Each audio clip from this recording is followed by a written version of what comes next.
are listening through the lens of their triggers, not realizing that they are responsible for their triggers. They look at you as the bad guy when you come along and you ruffle feathers, if you will, or if you shake up their ground or whatever it is that they have become comfortable with. Yeah. And 9 times out of 10, when we have habits or when we have things that run on habitual behavior, that's a loop, right? Yeah, so when you come along and you disrupt that, you become the bad guy. Yeah. Because that's what's familiar to them. So they start to identify with it. Yeah. So instead of them saying, yeah, maybe I can make a different choice, right? Or I can do something differently, they feel like you're attacking their identity. They feel like you're attacking who it is that they are. Yeah. You know, so if I show up... Some people that sleep don't want to be woke up. They want to stay asleep. You ever try to wake somebody up that's really in a real good... what they think is a real good dream? But that's true, but in that sentence, we do have to acknowledge that people are exhausted.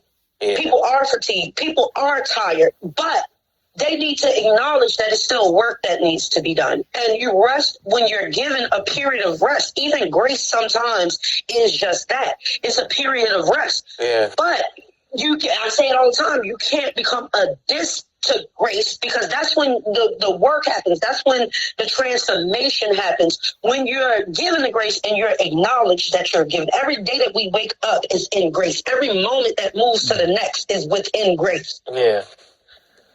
And grace is not always a rest period. Sometimes grace is just the support that you need to remove your excuse. I tell you what, this is, even though I'm in pain, this is grace, because something told me to pull over and get out the car, and I went with my first mind. Yes, and not even just that. We always think about the most positive alternative, but sometimes we have to consider that your sprained ankle could be keeping you from something worse. You see what I'm saying? Yeah. Because if it does anything, it's a signal that grabs your attention. Yeah. That's even what pain is. I agree. It's signaling something. Yeah. You're broadcasting a signal. I agree.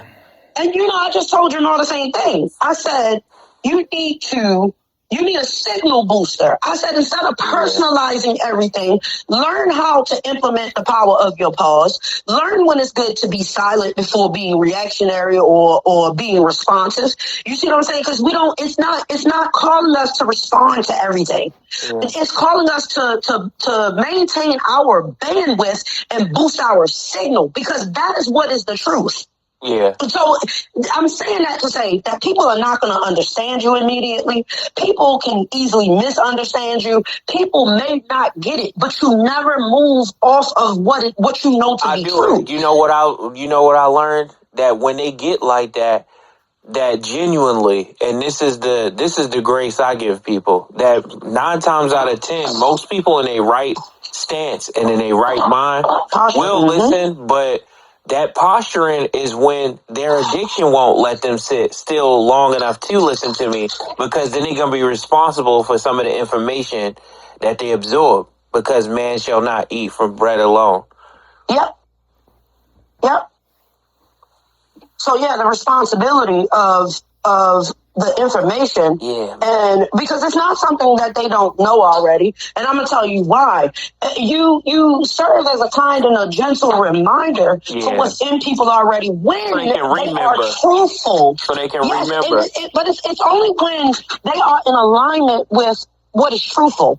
You have to be truthful with inside of yourself. Okay. And being truthful and even being honest are two different things. Okay. So, am I always honest? No. But that is the truth. You see what I'm saying? Yeah. And so being truthful, that's a different posture. That's a different.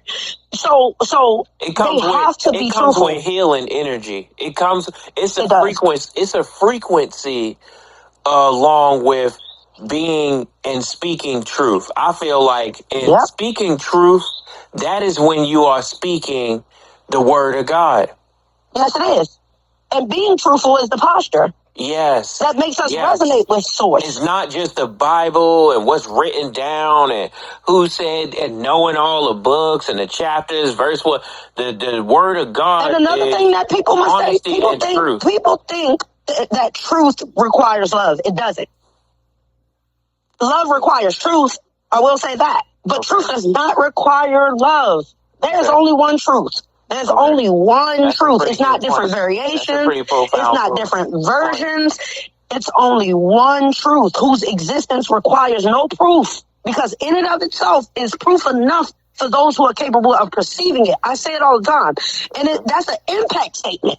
That's something that is multi-layered. Like, you really have to meditate and focus on what is being said in that statement. There's only one truth. It's not different versions. It's not your truth versus my truth. It's the truth. So even in conversation, love requires truth, but the truth does not require love. How about No, it does not. No, it does not.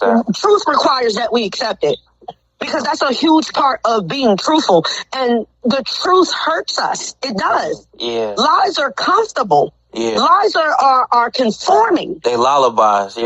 There you go. I'm going to rock you on to sleep in my lie.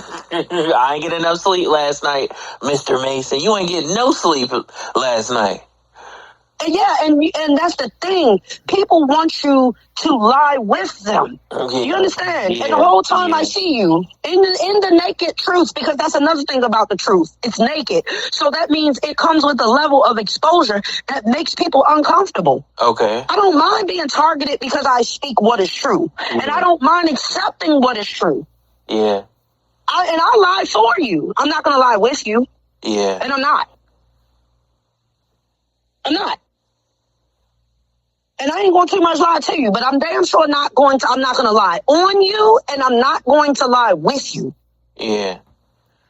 And that's what makes people uncomfortable, because your light is an exposure. You see what I'm saying? Where they feel exposed to the point. Think about people who are ashamed of their nakedness to the point where they won't go see a doctor. You know what I mean? And it's for medical reasons. We have to take the shame out of the work that needs to be done, because it's a lot of people who are existing in pure shame right now. And it's not that shame is not signaling something, because like I said, these are indicators. These are signals. Pain is a signal. Shame is a signal. It's communicating something to you. It's when you're not comfortable anymore living a lie, because before you lie to somebody else, you got to tell it to yourself.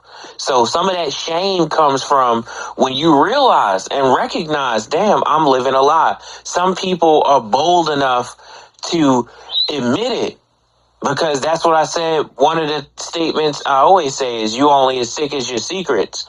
So when you know that you in that loop, you know certain things, but you want to save face. And that's when some shame makes people hide their hand even more. Yes, that's what I'm saying, because they, instead of them getting the truth of what the shame is signaling, and where it's coming from, they live in it. Exactly. And the shame becomes the very thing that corrupts the communication, because their shame is prison. That's it.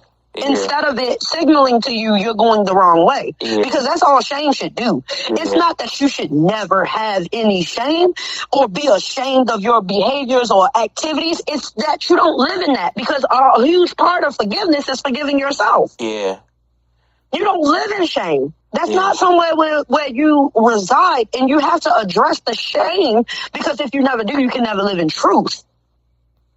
You can't live in what's true if you live in shame. And like I said, it's not that you don't have any shame or that you dismiss the shame altogether. You understand what it's signaling, because if something makes you feel shame, it's only telling you, look, I probably shouldn't do that no more.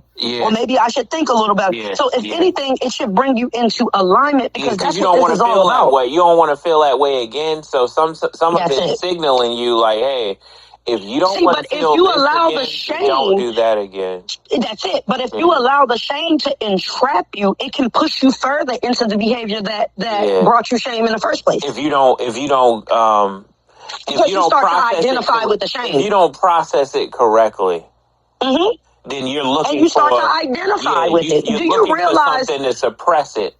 That a lot of people who are in active addiction or poisonous situations or toxicity, or even are not understanding how to process trauma properly, not only do they reside in a level of shame, the shame also comes with guilt. Yeah.